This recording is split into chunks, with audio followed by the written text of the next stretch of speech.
اعتمد الاتحاد الآسيوي لكرة القدم قطر والسعودية كجهتين مستضيفتين لملحق تصفيات آسيا المؤهلة إلى كأس العالم 2026، وستخوض 6 منتخبات آسيوية الملحق بنظام التجمع خلال الفترة من 8 إلى 14 أكتوبر 2025 بنظام الدوري من دور واحد.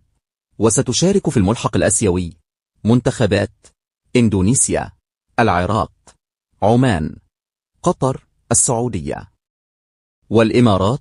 وسيتم تقسيم المنتخبات الستة إلى مجموعتين مؤلفة كل منهما من 3 منتخبات، بحيث يتأهل المتصدر من كل مجموعة مباشرة إلى كأس العالم 2026، في حين يخوض وصيفا المجموعتين مباراة فاصلة لمعرفة المنتخب الذي سيشارك في الملحق العالمي المؤهل للمونديال، والفائز في المباراة الفاصلة يتأهل إلى الملحق العالمي، وفي حال الفوز هناك يتأهل لكأس العالم كمقعد 9 لقارة آسيا.